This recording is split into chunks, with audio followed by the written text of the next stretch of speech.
중국의 어느 병원에서 있었던 영상이 공개된 적이 있는데 이 소식을 전하는 기사의 제목이 뭔가 하면요. 수술하다가 수술실에서 싸움입니다. 수술실에서 싸움. 이 영상에 보면요. 병원 수술실에서 수술을 하던 중에 갑자기 그 의사 중에 한 분이 그 남자 의사 한 분이요. 수술 장갑을 벗어버리더니 그 수술 장갑을 여성 의사의 얼굴에 던져버렸습니다. 그래서 그 여성도 화가 날 거 아닙니까? 그러면 화가 나서 그 남자 의사를 한 대 때려버렸습니다. 그러니까 그 먼저 수술 장갑을 던진 그 의사분이 가만히 있을 리가 없겠지요. 한 대 맞자마자 그 여자 의사의 머리를 6번에서 7번 정도 계속해서 때리다가 주위에서 말리는 바람에 싸움이 끝이 났다 그럽니다. 우리나라에서도 비슷한 일이 일어난 적이 있습니다. 생후 4개월 된 아이를 수술하던 중에 그 의사들 간에 의견 충돌이 일어나 가지고 갑자기 그 수술하시던 의사분이 화가 나 가지고 수술실에서 나가버려 가지고 이게 그때 문제가 된 적이 있습니다. 제가 이 두 가지 기사를 보면서 이런 생각이 들었습니다. 얼마나 화가 났길래 수술을 하던 중에 서로 치고받고 싸우는 것일까? 수술 중간에 환자를 그냥 두고 수술실에서 나가버릴 정도로 사람 마음에서 일어나는 화는 참기가 어려운 것일까? 자, 여러분, 이 세상에서 일어나는 많은 일들을 보면요. 이렇게 화를 참지 못해서 일어나는 불행한 일들이 참 많이 있습니다. 어느 방송국 뉴스에 이런 제목의 기사가 났습니다. 밟고 차고 내던지고 학대 일삼은 공포의 어린이집. 야, 이 한때 여러분, 한때도 아니고 지금도 보니까 이 어린이집에서 이런 비슷한 일들이 참 많이 일어나더라고요.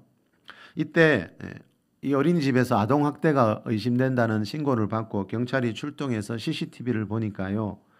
그 어린이집 선생님 2명이 3살짜리 아이를 발로 밟고 때리고 꼬집고 있는 모습이 담겨 있어서 그 아이의 부모는 말할 것도 없고요.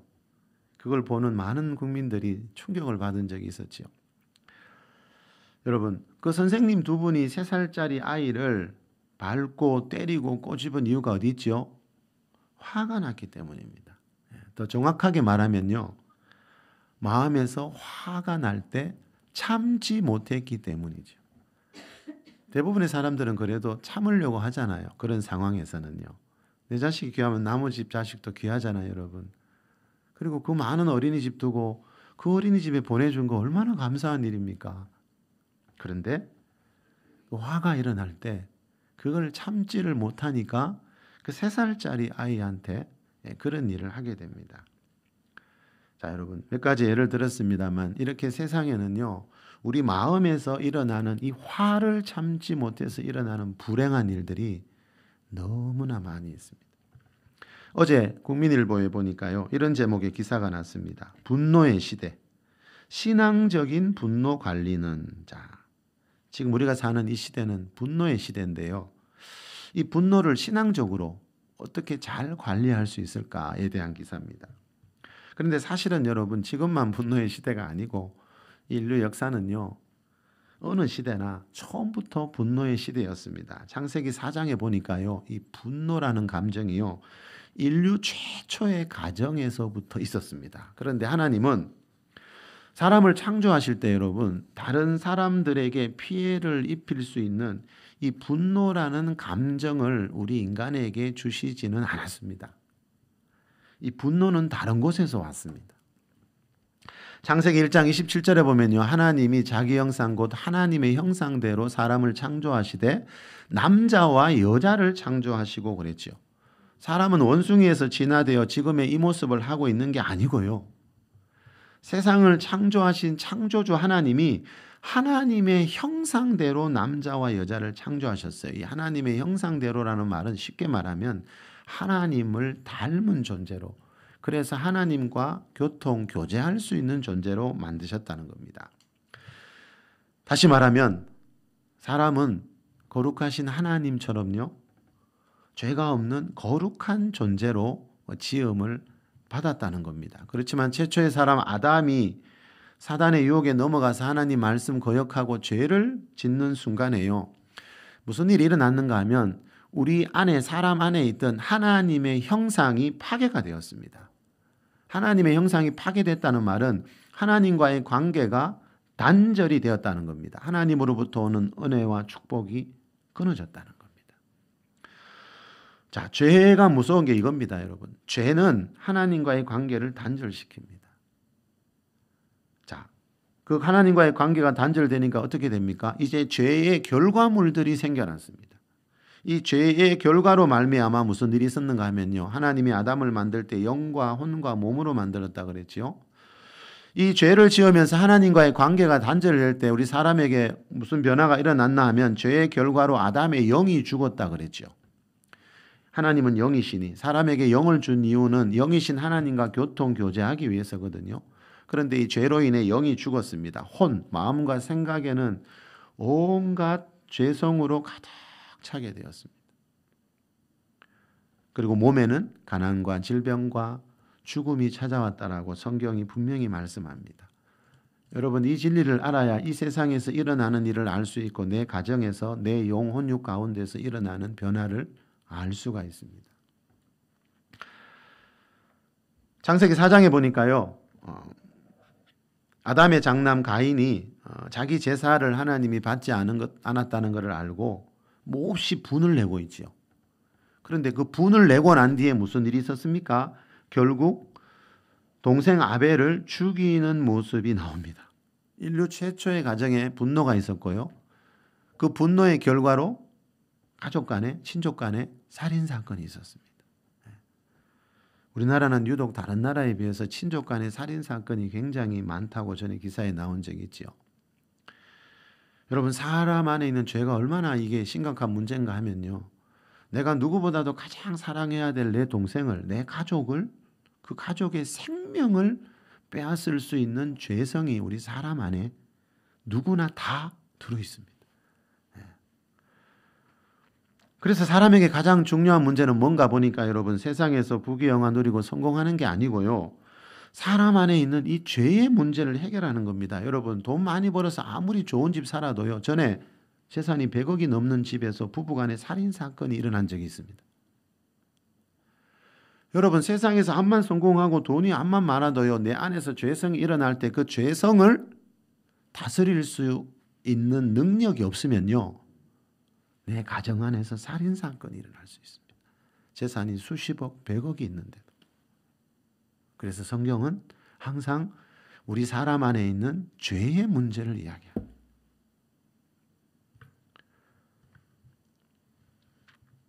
마태복음 1장 21절에 보면요. 아들을 낳으리니 이름을 예수라 하라. 이는 그가 자기 백성을 그들의 죄에서 구원할 자이심이라 그랬습니다. 예수라는 말의 이름은 구원자라는 뜻입니다. 죄에서 구원하는 자. 자, 하나님의 아들 예수 그리스도께서 성탄절에 이 세상에 오셔서 십자가에서 피 흘려 죽으신 이유는요.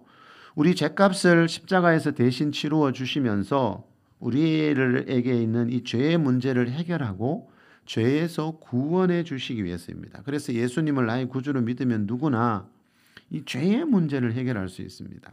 죄의 문제를 해결한다는 말은 좀 전에 말씀드렸지요.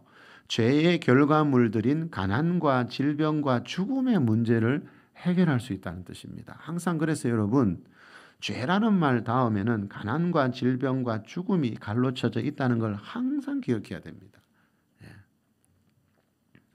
자, 사람은 하나님의 형상대로 지음받았다고 했는데요. 예수 그리스도를 나의 구주로 믿고 영접할 때 무슨 일이 있는가 하면요. 죄에서 구원을 받게 됐는데 그 죄에서 구원을 받게 된다는 말은 죄의 결과물들인 가난과 질병과 죽음의 문제를 해결할 수 있다는 뜻입니다. 또 다른 의미로 말하면 죄로 인해 죽어있던 깨어져 있던 하나님의 형상이 내 안에서 다시 회복이 된다라는 뜻입니다. 그래서 하나님과의 관계, 교제가 회복되고 하나님의 성품을 닮아가게 되고 하나님 안에 있는 은혜와 축복이 다시 그 사람에게 흘러 들어올 수 있다라는 뜻입니다.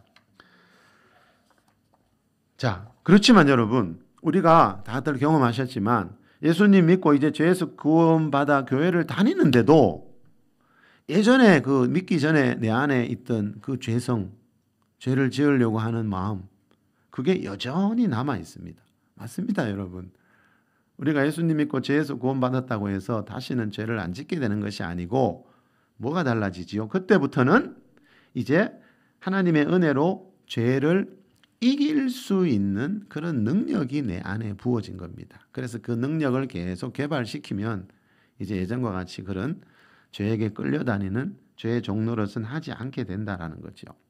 자, 중요한 거는 이 죄성은 예수님 믿는 사람이나 안 믿는 사람이나 똑같이 안에 들어 있습니다. 그래서 에베소서 4장 26절에 보면 사도 바울이 에베소 교회 성도들을 보고 이렇게 말합니다. 분을 내어도 죄를 짓지 말라.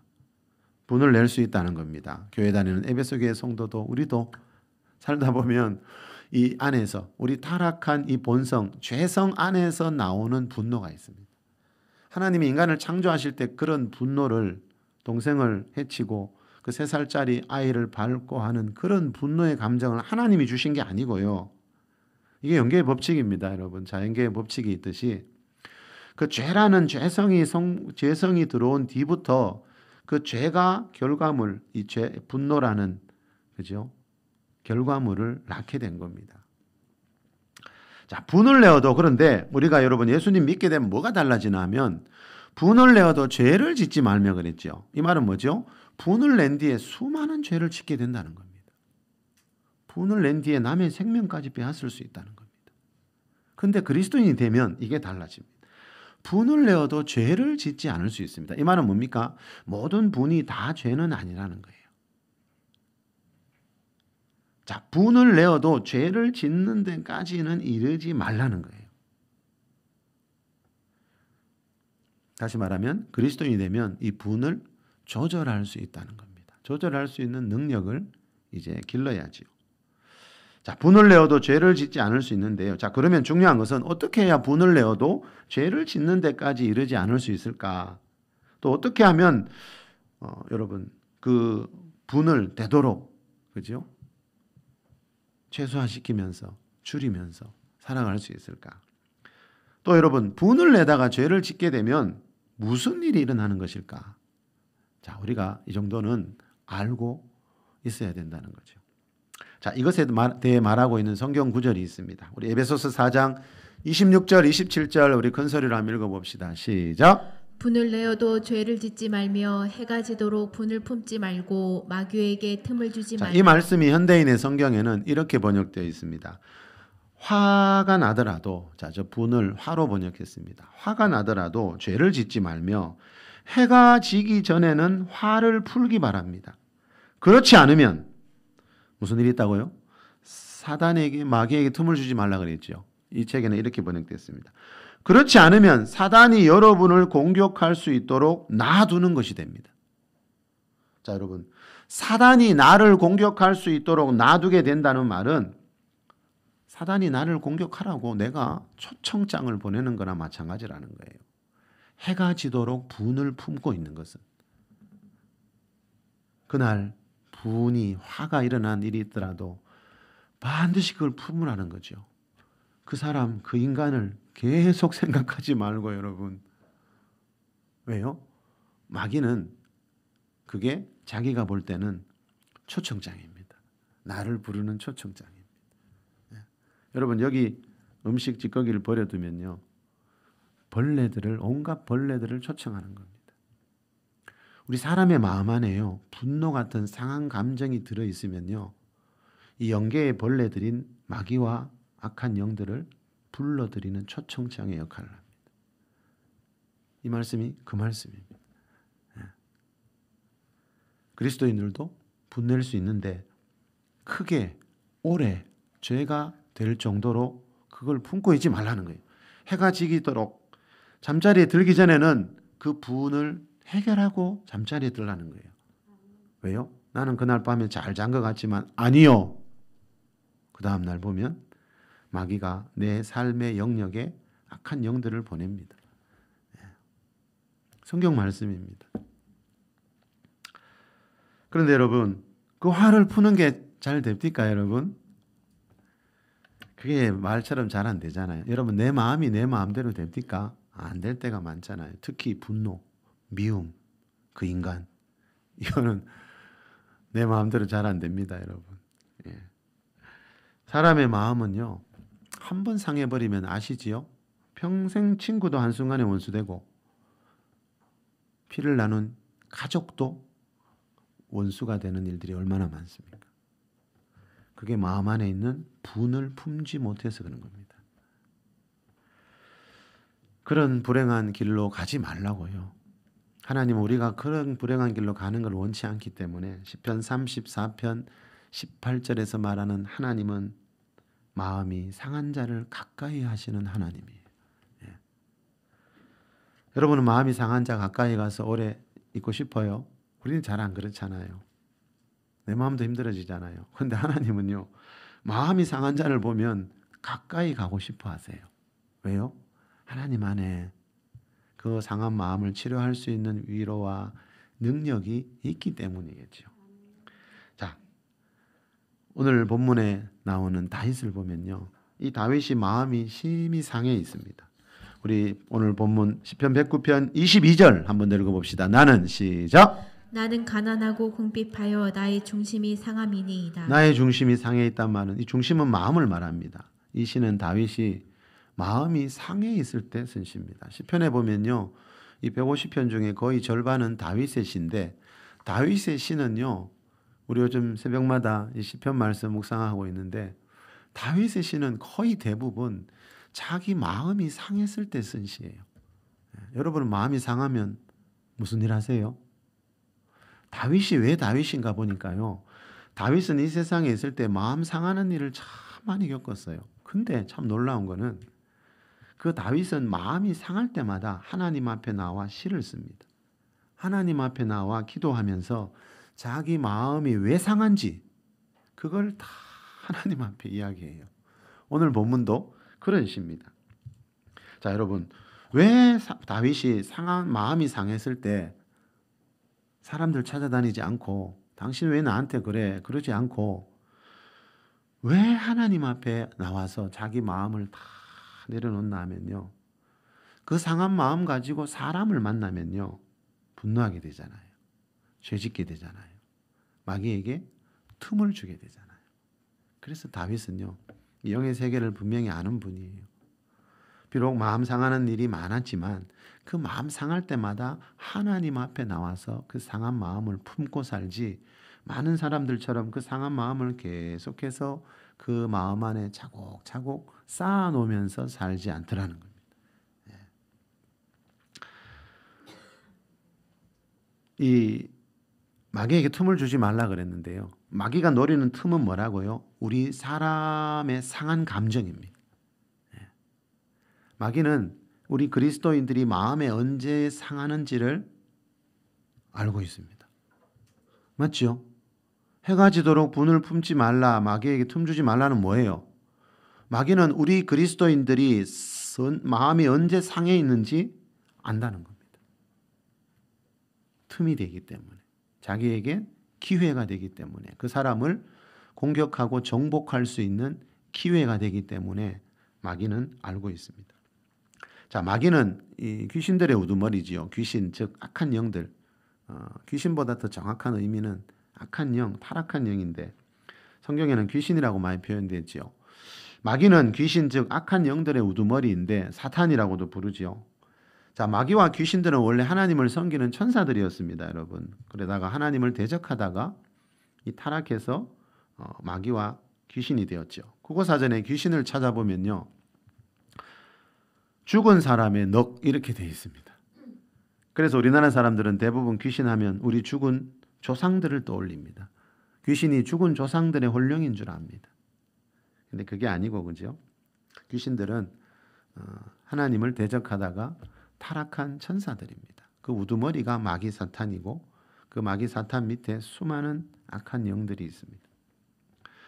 자, 이사야 14장에 보면 잘 나옵니다. 이 마귀와 귀신들은요, 처음에 천사였습니다. 그래서 하나님보다 더 높아지려고 하다가 하나님이 하늘에서 던져버린 곳이 이 세상이고요.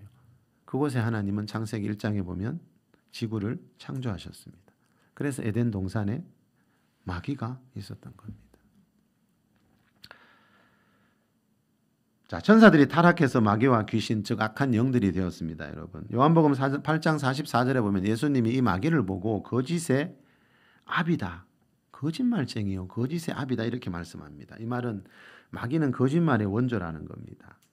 그래서 이 세상에 보면요, 마귀가 퍼뜨려놓은 거짓말들이, 가짜 뉴스들이 정말 많습니다. 교회 안에도, 특히 교회 안에 많습니다. 디모데전서 4장 1절에 보면요, 후일에 어떤 사람들이 믿음에서 떠나, 자, 믿음에서 떠났다는 말은 이 사람들은 그리스도인이었다는 거죠.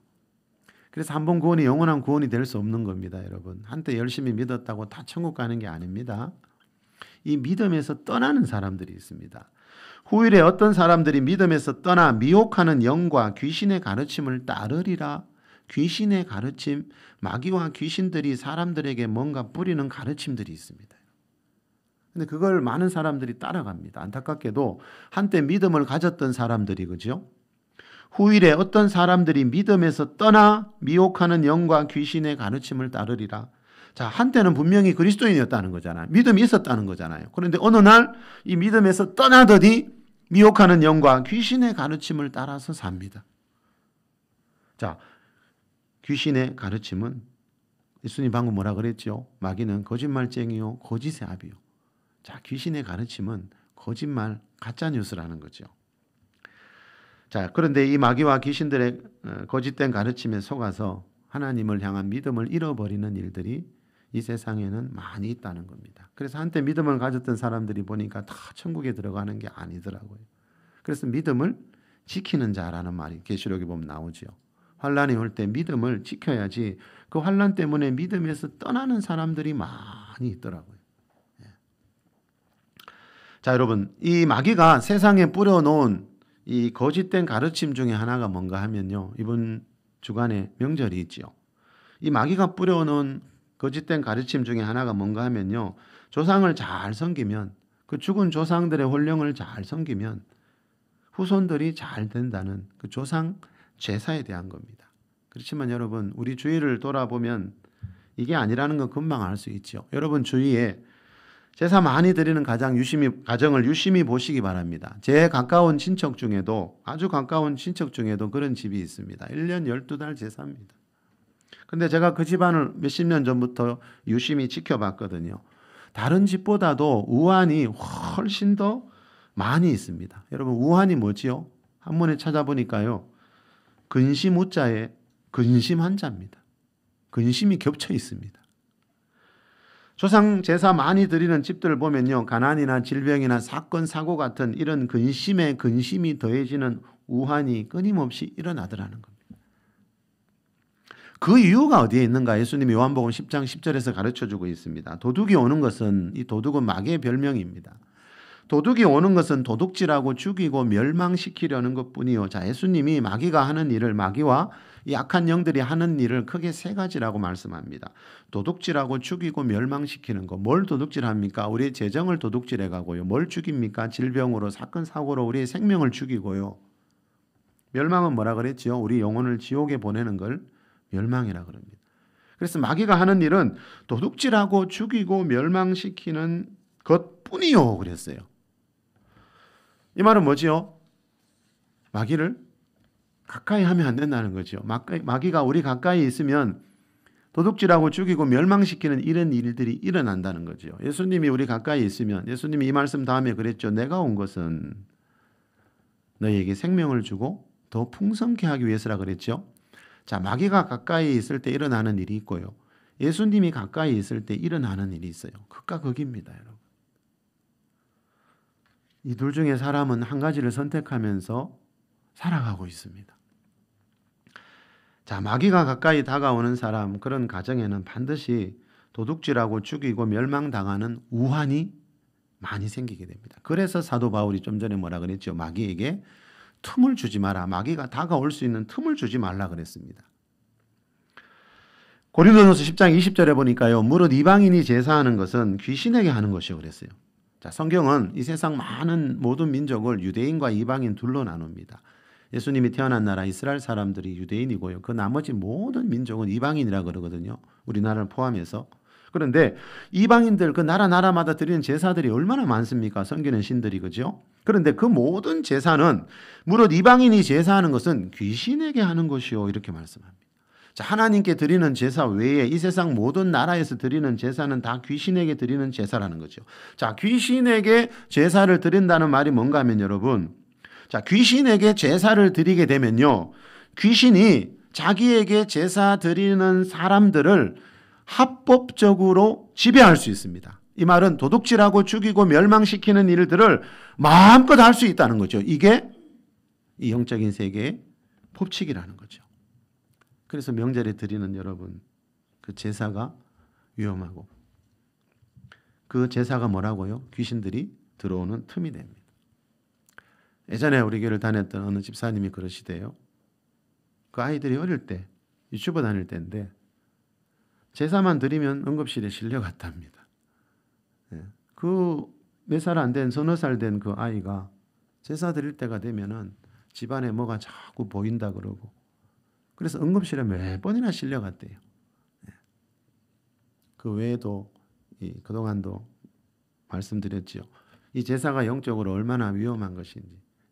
그래서 우리 그리스도인들은 부모님 살아계실 때 잘 섬기라 그러죠, 여러분, 그죠? 돌아가신 분한테 아무리 거나하게 차려 놓아도 그거 드시지 못하거든요. 그리고 요즘은 또 얼마나 제사 문화가 이상해졌어요. 예전에는 우리나라 사람들이 여러분 얼마나 극진하게 제사 드렸는데 요즘은 직접 안 드리지요. 제사상 사와서 드리고 또 돈 줘서 다른 사람이 드리게 하고, 그거 보면 뭔가 이상하지 않으세요, 여러분? 자, 여러분, 이 제사라는 것에 들어있는 이 영적인 의미가 이렇게 무섭습니다, 여러분. 자, 명절에 드리는 제사는요, 귀신들이 들어오는 틈이 되듯이요, 좀 전에 말씀드린 분노 같은 상한 감정도 마찬가지라는 거예요. 그래서 좀 전에 사도 바울이 해가 지도록 분을 품지 말고 마귀에게 틈을 주지 말라고 말씀하고 있는 겁니다. 존 비비오 목사님이 마귀의 출입구를 차다라는 책에서 이렇게 말합니다. 마귀의 출입구를 차단하라. 여러분, 출입구가 없으면 들어올 수 없잖아요. 틈이 없으면 들어올 수 없다는 거예요. 이 책 제목이 그런 의미입니다. 이 목사님이 이 책에서 이런 말을 합니다. 우리 혼에는 출입구가 있다. 이는 원수들이, 사단과 귀신들이 드나들 수 있는 통로이다. 크리스천인 우리는 어둠의 세력들로부터 구원받은 존재들이다. 그러나 일단 이 문이 열리면, 이 출입구가 열리면 사단과 귀신들에게 문 안으로 들어올 합법적인 권한이 주어진다. 그들의 목적은, 사단과 귀신들의 목표는 우리 삶의 여러 영역들을 지배하는 일이다. 그들의 지배를 받는 삶은 반드시 도둑질, 파멸, 자유를 잃어버림 따위의 열매를 맺는다. 원수들은 심지어 우리의 목숨까지 노린다. 마태복음 8장에 보니까 여러분, 예수님과 제자들이 배 타고 하는데 풍랑이 일어서 그 배가 뒤집히려고 했죠. 그 배가 뒤집히면 어떻게 되죠, 여러분? 다 죽죠. 근데 잠에서 깨어난 예수님이 뭐 하십니까? 그 바다와 풍랑을 꾸짖고 계시더라고요. 여러분, 꾸짖는다는 단어는요, 그 다른 성경의 다른 곳에 보면 인격을 가진 인격체, 마귀와 악한 영들을 향해 서는 단어더라고요. 그 말은 뭐죠? 그 풍랑을 일으킨 배후에 이 마귀와 악한 영들이 있었다는 거죠. 욥기 1, 2장을 봐도 알 수 있죠. 욥기 1, 2장에 보면 사단이 하는 일이 잘 나옵니다. 사단이 욥의 가정에 무슨 일을 하는가? 사단이 욥을 쳐서라는 말도 나오죠. 여러분, 성령님이 우리에게 임하실 때가 있다 그랬죠. 근데 사단도 사람을 칠 때가 있어요, 여러분. 사단이 욥을 쳐서. 자, 그 욥기 1장에 보니까요, 사단이 욥과 욥의 가정까지 쳤지요. 어느 날 여러분 갑자기, 그죠? 그 욥의 재산이 한순간에 거의 다 날아가고 자녀들이 같은 날 다 죽고 욥의 몸에 질병까지 생기는 모습이 그 욥기 1, 2장에 나옵니다. 자, 여러분, 그 욥은 누구보다도 하나님을 잘 믿는 사람이었거든요. 그런데 이 목사님 말에 의하면 욥은 사단에게 문을 열어줬습니다. 우리 그리스도인들이 사단에게 문을 열어줄 수 있습니다. 그래서 예수님이 자기 제자 베드로 보고 한 번은 뭐라 그러셨죠? 이 사단아, 내 뒤로 물러가라. 이 사단아, 저 뒤로 물러가라. 너는 날 넘어지게 하고 있다 지금. 자기 제자 베드로 보고 사단이라고 그랬어요. 예. 지금 사단에게 베드로가 문을 열어줬어요, 여러분. 예. 자, 욥이 그러면 무슨 문을 열어주는 바람에 이런 일을 당하게 되었는지 저는 옛날에 정말 궁금했거든요. 이 이유를 알려고 정말 오랫동안 찾았습니다. 자, 그러면 욥이 무슨 문을 열어주는 바람에 이런 일을 당하게 되었는지 우리 우선 욥기 1장 1, 3절 함께 읽어볼까요? 시작. 우스 땅에 욥이라 불리는 사람이 있었는데 그 사람은 온전하고 정직하여 하나님을 경외하며 악에서 떠난 자더라. 그에게 아들 7과 딸 3이 태어나니라. 그의 소유물은 양이 7,000마리요 낙처가 3,000마리요 소가 500마리요 암나귀가 500마리이며 종도 많이 있었으니 이 사람은 동방 사람 중에 가장 훌륭한 자라. 자, 동방 사람 중에 가장 훌륭한 자라는 말이요. 현대인의 성경에 보니까 동방에서 제일 가는 부자 이렇게 되어 있습니다. 여기 보면 알지만 여러분, 이 욥은 이렇게 재물의 복을 받은 부자였습니다. 그리고 1절에 나오듯이 욥은요. 하나님을 경외하며 정직하여 하나님을 경외하며 악에서 떠난 자였습니다. 하나님 열심히 잘 믿었다는 겁니다. 예. 그런데 여러분 한 가지, 왜 하나님을 이렇게 잘 믿었는데 보십시오. 온전하고 정직하고 하나님 경외하고 악에서 떠난 사람이었는데 왜 그런 엄청난 고난을 당했을까? 두렵지 않습니까, 여러분? 그러면 우리도 세상 죄 버리고, 그죠? 세상 쾌락 버리고 하나님 잘 믿으면 욥과 같이 이런 고난을 당해야 하는가? 이런 생각 안 해보셨어요? 저는 예전에 정말 많이 했는데, 제 삶을 주님께 드리고 난 뒤에 주님 남은 생에 주를 위해 살겠습니다. 우리 한 번씩 결심하고 기도할 때 있잖아요. 그런데 그러고 난 뒤에 성경을 딱 보니까요. 와, 욥은 이렇게 하나님 잘 믿었는데 1, 2장에 보니까 정말 읽기도 싫은 그런 끔찍한 일들이 일어났더라고요. 그래서 이 답을 찾지 못해서 정말 한동안 방황했습니다. 좀 두렵잖아요, 여러분. 그렇지 않아요? 하나님 잘 믿으면 다 욥과 같이 이렇게 되면은 누가 잘 믿으려고 하겠습니까? 자, 여러분, 욥은 분명히 이렇게 부자였고 하나님을 잘 믿는 사람이었는데, 자, 성경에서 이 구약과 신약의 차이점이 있다 그랬죠. 우리가 신약 시대에 살고 있는 거요. 정말 감사해야 되더라고요. 예수님이 오시고 난 뒤에 신약 시대가 되고 난 뒤에 하나님의 계시가 점진적으로 다 열렸거든요. 그래서 구약 시대에는 보면은요, 신약 시대와 좀 다른 것들이 많이 나온다 그랬죠. 자, 이 구약의 성도들은요, 우리 신약 시대 성도들처럼 신약 성경이 없었기 때문에요, 우리처럼 이 예수님이 가르쳐 주시고 사도들이 가르쳐 준 이 영적인 세계에 대해서 우리처럼 이만큼의 지식이 없었습니다, 여러분.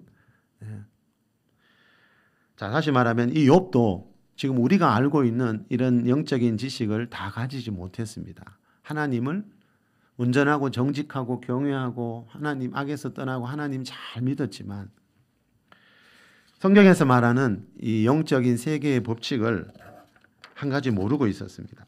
자, 여러분, 우리가 하나님을 열심히 믿는 것만으로는 부족하다고 성경이 말해요. 호세아 4장 6절에 보니까 하나님이요, 내 백성이 지식이 없으므로 망하는도다 이렇게 말씀해요. 하나님 백성인데, 하나님 보실 때 내 백성인데 지식이 없으므로, 그 지식이 그 앞에 보니까요 무슨 지식인가 하면 하나님을 아는 지식, 영계를 아는 지식입니다. 영적인 세계를 아는 지식, 이 자연계와 영계에 어떤 법칙을 하나님이 두셨는지 그 아는 지식요. 그 지식이 없으면 하나님이 열심히 믿어도 수십 년 믿어도 망한다는 거죠. 이사야 5장 13절에 보면요, 하나님이 이런 말씀도 하셨습니다. 내 백성이 무지함으로 말미암아 사로잡힐 것이요. 내 백성인데 하나님이 사로잡혀 가도록, 이방 나라에 사로잡혀 가도록, 이웃 나라 군대에 사로잡혀 가도록 하나님이 허용하신 적이 있어요. 왜요? 내 백성이 무지해서, 너무 몰랐어. 영의 세계를 너무 몰랐어. 요즘 마귀와 악한 영들 이야기를 잘 안 한다 그래요. 근데 예수님은 왜 그렇게 자주 하셨을까요? 제자들에게. 12제자 파송할 때도 하시고, 제자 훈련 가운데도 늘 하시고, 승천하기 전에도 하시고. 근데 요즘은 이상하게 마귀와 악한 영들 이야기를 잘 안 해요. 자, 여러분, 이 방금 소개해드린 이 두 구절은 뭘 말합니까? 하나님 열심히 믿는 사람들도 망할 수 있고 적에게 사로잡혀, 다시 말하면 신약시대의 적인 대적인 마귀에게 사로잡힐 수 있다는 겁니다. 아나니아 삽비라 부부 보세요, 여러분. 그 귀한 재산 여러분 팔아서 헌금하려고 하다가 베드로 사도가 뭐라 그랬죠? 사단이 네 마음에 가득하여. 여러분, 12사도가 목회하는 그 초대 예루살렘 교회 성도 부부였잖아요. 그 아나니아와 삽비라요. 그런데 베드로 사도가 어느 날 보니까 마음에 사단이 가득해서 그날 부부가 함께 죽지요. 자, 여러분, 우리가 성경에서 말씀하는 이런 영적인 이런 일들을요, 다 옛날처럼 여기면 안 되고요.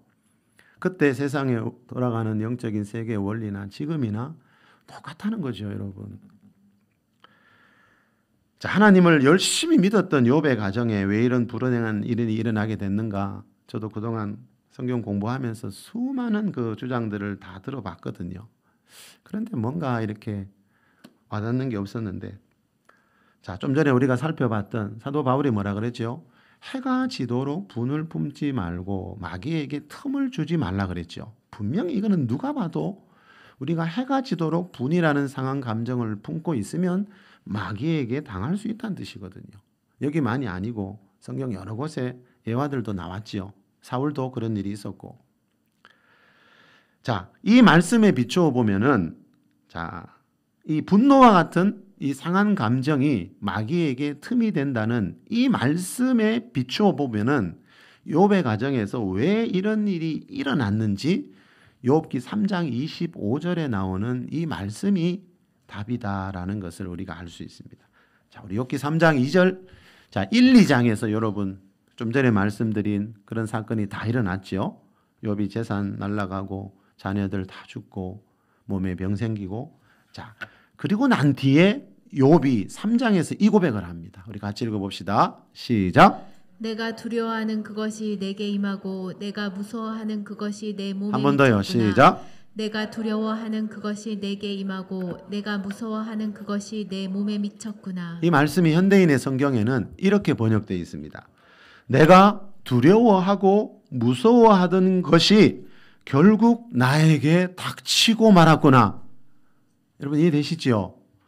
내가 두려워하고 무서워하던 일들이 결국 나에게 일어나고 말았구나. 이해되시죠, 여러분?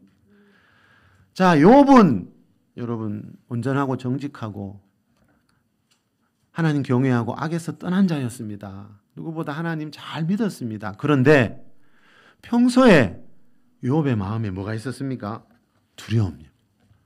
내가 두려워하던 그것이 내게 임하고 내가 무서워하던 그것이 내 몸에 미쳤구나. 자기가 경험했던 그런 일들이 평소에 내 가정에 일어나면 어떻게 할까? 욥은 평소에 두려워했습니다. 이 두려움이라는 상한 감정, 이게 틈이 되었습니다, 여러분. 윤남옥 목사님이 쓴 내적 치유 일기라는 책이 있습니다. 이 책에는요, 이 욥처럼 성경에 나오는 그 중요한 인물들이요, 그 성경에 나오는 그런 사건들이 일어났을 때 이 사람들이 어떤 마음을 품고 있었을까? 이 목사님이 일기 형식으로 상상하면서 쓴 책입니다. 자, 욥기 1, 2장에 나오는 그런 사건이 일어날 때 욥은 그 당시에 어떤 마음을 품고 있었는지 이제 일기 형식으로 내적 치유 일기라 그랬죠. 제목이 일기 형식으로 쓴 책입니다. 자, 한번 들어보실래요? 욥에 대해서 이 목사님이 이렇게 쓰고 있어요. 저는 부자이고 의인이었습니다. 하나님께서 복을 주셔서 자식도 아들 7, 딸 3을 두고 아름다운 아내도 있었습니다. 혹시 자녀들이 하나님 앞에서 범죄할까 걱정되어 언제나 잔칫날이 끝날 때 자녀의 수대로 번제를 드리면서 그들이 성경대로 살도록 했습니다. 그러나 저의 마음 한구석에는 언제나 알 수 없는 불안감이 있었습니다. 그러던 어느 날 저의 가정에 두려운 일이 일어났습니다. 저의 마음속에 왠지 모를 불안과 두려움으로 남아있던 바로 그런 일에 대한 두려움이었던 것입니다. 혹시 우리 가정에도 이런 어려움이 밀어닥치지는 않을까? 많은 재산이 하루아침에 없어지는 것은 아닐까? 사랑하는 자녀들에게 무슨 일이라도 일어나지 않을까? 나에게 무서운 질병이 생기지 않을까 하면서 불안해하였던 것입니다. 자, 이 목사님이 그 당시에 이 욥의 마음이 이러하지 않았을까? 자, 이 욥기 3장 25절을 보면 욥의 마음이 이러했다는 거죠. 하나님 믿고 잘 믿고 재물의 복도 받고 그렇게 살면서 마음 한구석에 두려움이라는 상한 감정이 있었다는 거예요. 자, 그게 뭐라고요? 마귀가 사단이 들어올 수 있는 영계에서 틈이 되었다는 거죠. 그래서 하나님이 사단이 욥을 치는 것을 허용하실 수밖에 없었다라는 겁니다. 게네세기 목사님이 하나님과 동행하기라는 책에서 이런 말을 합니다. 어떻게 사단이 욥을 공격할 수 있었습니까? 사단은 욥의 삶 속에서 침입해 들어갈 어떤 통로를 찾지 않으면 안 되었습니다. 욥이 두려움을 통해 사단에게 문을 열어줌으로써 아까 존비비 목사님 그랬죠. 우리가 여러분 사단에게 문을 열어주지 않으면 여러분 방충망에 찢어진 곳이 없으면 모기가 한 마리도 절대로 들어올 수 없습니다. 마귀도 비록 이 세상의 신이지만 통로가 없으면 틈이 없으면 절대로 우리에게 다가오지 못합니다, 여러분. 근데 욥은 두려움이라는 틈을 통해서 사단에게 문을 열어줬다는 거죠. 더 들어보실래요? 욥이 두려움을 통해 사단에게 문을 열어줌으로써 사단이 역사하도록 허락했던 것입니다. 두려움은 적에게 문을 열어줍니다. 분노는 우리가 해가 지도록 분을 품고 있으면 우리 대적 마귀에게 문을 열어준다는 거예요. 그래서 성경은 해가 지도록 분을 품고 있지 말고 그 사람 좀 용서하라는 거예요.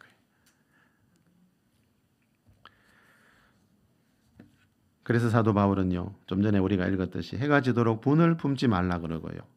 시편 34편에 나오는 이 말씀 기억하라는 거죠. 오늘 설교 제목이죠. 우리가 믿는 하나님은 마음이 상한 자를 가까이 하시는 하나님이다.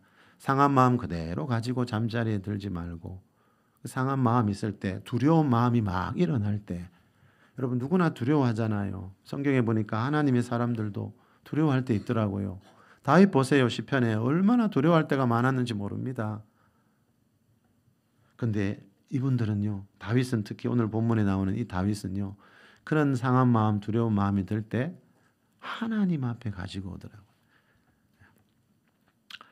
서두에 말씀드린 분노의 시대 신앙적인 분노 관리라는 이 국민일보 기사에 보니까요. 이런 말이 나옵니다. 미운 사람이 있다면 여러분은 살다가 미운 사람이 생기면 어떻게 합니까? 그 인간이 생기면 어떻게 하냐고요. 그 인간을 만날 때 어떻게 합니까? 자, 이 기사에서는 이렇게 말합니다. 미운 사람이 있다면 그 사람이 미워 죽겠습니다. 솔직하게 기도하세요. 우리 이렇게 잘 안 하더라고요. 지난주에 그 사람하고 한판하고 아직까지 마음이 상해 있는데 우리는 주일 예배 왔어도 보면 늘 두 손 들고 거룩이에요. 그런 일이 많죠, 여러분. 하나님은 그런 예배를 원하시지 않는다는 거죠. 왜요? 하나님은 마음이 상한 자를 가까이 하시고 싶어 하기 때문에 우리 마음은 가득 상해 있는데 그 상한 마음은 내려놓지 않고 막 교회 부흥을 위해 기도하고 세계 복음화를 기도하고 하나님은 그런 걸 원하시지 않는다는 거예요. 하나님은 우리 마음이 중요하다는 거예요. 나는 네 상한 마음에 가까이 가고 싶다는 거예요. 근데 우리는 다른 기도 막 하고 있어요. 자, 미운 사람이 있다면 그 사람이 미워 죽겠습니다. 솔직하게 하나님 앞에서 상한 감정 그대로 내려놓으라는 거죠. 다윗처럼요. 자, 우리가 상한 감정 그대로 내려놓아야 하나님은 마음이 상한 자를 가까이 하시는 분이기 때문에 우리가 상한 마음 그대로 내려놓아야 하나님이 그때 우리에게 다가오셔서 우리를 치유하실 수가 있다는 거죠. 하나님은 여러분 능력 있다고 절대로 우리 마음에 강압적으로 들어오지 않습니다. 계시록에 나오는 그 라오디게아 교회 성도들을 향해 하신 예수님 말씀 기억하시죠? 너희가 마음의 문을 열면 내가 너희 안에 들어가서 함께 먹고 마시겠다. 라오디게아 교회 성도들 여러분 주일마다 예배는 드리는데 마음의 문을 예수님께 열지 않아요. 예수님이 마음의 문 좀 열라고 두드리고 계신 거예요. 성화에도 나오지요. 그 문 마음의 문이거든요.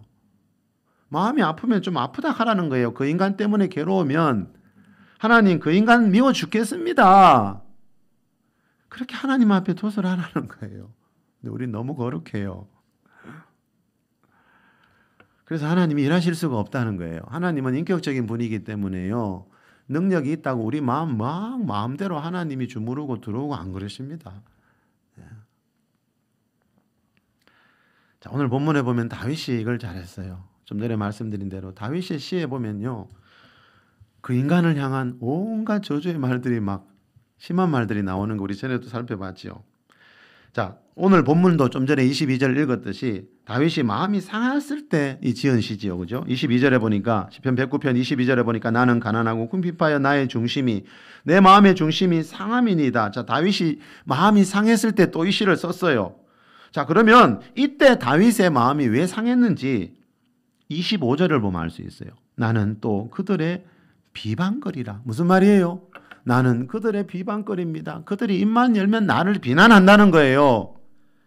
그래서 마음이 지금 너무 상하다는 거예요. 이 말씀 앞에 28절을 보세요. 그들은 내게 저주하여도 주님은 내게 복을 주십시오. 그들은 내게 저주하여도 그 사람들이 모이기만 하면 나 비방하면서 저주한다는 거예요. 여러분 우리가 이런 일 당해보세요. 잠이 오겠습니까? 마음이 찢어지지요. 예? 다윗이 이때 그랬어요, 여러분. 그래서 다윗은 어떻게 합니까? 그 상한 마음 그대로 가지고 와서 하나님 앞에서 다 토설합니다. 왜요? 그렇게 해야 마귀에게 틈을 주지 않게 되거든요. 자, 우리 오늘 본문 25절, 26절 읽고 마무리합시다. 25절, 26절입니다. 나는 시작. 나는 또 그들의 비방거리라. 그들이 나를 보며 머리를 흔드나이다. 여호와 나의 하나님이여 나를 도우시며 주의 인자하심을 따라 나를 구원하소서. 자, 나는 그들의 비방거리입니다. 그들이 나를 보면 머리를 흔듭니다, 주님. 그들이 나를 저주합니다, 주님. 29절에 보세요. 나의 대적들이 욕을 옷 입듯 하게 하시고 자기 수치를 겉옷같이 입게 하소서. 그 사람들 좀 어떻게 해달라는 거예요, 여러분. 나를 비난하고 저주하는 그 인간들 하나님 좀 어떻게 해주세요. 오늘 본문 앞에 보면요. 우리 아까 읽지는 안 했지만 오늘 본문 앞에 여러분 8절에 보세요. 그의 연수가 뭔가 하면 쉬운 성경에 보면 수명이라고 되어 있어요. 하나님 그 인간들 수명을 짧게 하시고 그의 직분을 타인이 빼앗게 하시고 그의 자녀는 고아가 되게 하시고 그의 아내는 과부가 되게 해달라는 이런 기도를 하고 있어요. 왜요? 이 말 안 하면 속이 터질 것 같다는 거예요. 여러분 이런 상한 감정을 내 안에 묻어두면 병이 된다는 겁니다. 그 냄새 맡고 마귀가 온다는 거예요. 그래서 다윗은요. 우리는 화나면 사람한테 전화하고 찾아가서 소리치잖아요. 다윗이 다른 게 뭔가 보니까요. 다윗도 우리하고 똑같은 사람이에요. 성경에 보니까 실수하고 죄도 짓고 마음이 아플 때가 얼마나 많은지. 그런데 이거 하나가 달랐어요. 다윗은 마음이 아플 때요. 하나님 앞에 나와 자기 상한 마음을 그대로 다 쏟아버립니다. 하나님 그 인간이 인간입니까? 그 인간 어떻게 좀 해주세요 이 말이에요. 근데 우리는 이상하게 다윗보다 신앙이 좋아서 그런지 이런 기도를 잘 안 하대요. 전 처음에 너무 이상하더라고요. 너무 거룩해요 교회가. 하나님은 그런 거룩을 원하시지 않는다니까 여러분. 나는 네 마음을 보고 있다잖아요. 나는 네 마음이 중요하대. 나는 마음이 상한 자를 가까이 하는 하나님이시래. 우리 마음이 상한 게 싫다는 거예요 주님은. 마음 아플 때는 그런 기도 좀 하지 말라는 거예요 여러분. 지금 내 마음이 아픈데 무슨 교회 부흥을 위해 기도하고 세계 복음화를 위해 기도하세요. 자, 그럼 끝으로요. 하나님이 마음이 상한 자를 가까이 하신다 그랬는데 그러면 어떤 방법으로 가까이 하시고 어떤 방법으로 치유하시는지 우리 이 말씀만 보고 마칠게요. 이사야 4장 4절에 나옵니다. 이사야 4장 4절 없습니까? 우리 성경 한번 찾아봅시다. 구약 성경 이 말씀 찾아서 여러분 꼭 색칠해 놓으세요. 구약 성경 971쪽에 있습니다. 이사야 4장 4절 우리 다 같이 한 절입니다. 한 절만 읽어봅시다. 이사야 4장 4절 시작. 이는 주께서 심판하는 영과 소멸하는 영으로 시온의 딸들의 더러움을 한 번 더요. 씻기시며 시작. 이는 주께서 심판하는 영과 소멸하는 영으로 시온의 딸들의 더러움을 자, 씻기시며 시온의 딸들은 이스라엘 사람들, 하나님 믿는 하나님 백성들을 말하는 거죠. 자, 하나님이 하나님의 백성들의 더러움을 씻겨 주신대요. 씻겨 주시기를 원하신다는 거예요. 자, 그런데 하나님이 하나님의 백성들의 더러움을 씻겨 주실 때 어떤 방법으로요? 소멸하는 영으로 그랬어요. 소멸하는 영을 우리에게 부어 주셔서 하나님의 영, 성령님에 대한 표현이지요. 자, 성령님을 소멸하는 영으로 우리에게 오셔서 하나님의 백성들 속에 있는 모든 더러움을 씻겨 주신다는 거예요. 자, 이 말은 우리 마음 안에 있는 상처와 분노 같은 이런 상한 감정들을 씻어 주실 때도 하나님은 우리에게 소멸하는 영이신 성령을 부어 주셔서 우리의 상한 감정들을 치유하시고 육체의 질병들을 치유하신다는 거예요. 그래서 예수님이 하늘아버지께 성령을 구하라고 하신 겁니다. 그래서 사도 바울이 오직 성령으로 충만함을 받으라고 하신 겁니다. 자, 여러분, 우리가 살다가 마음 상하는 일 누구나 만날 수 있죠, 여러분.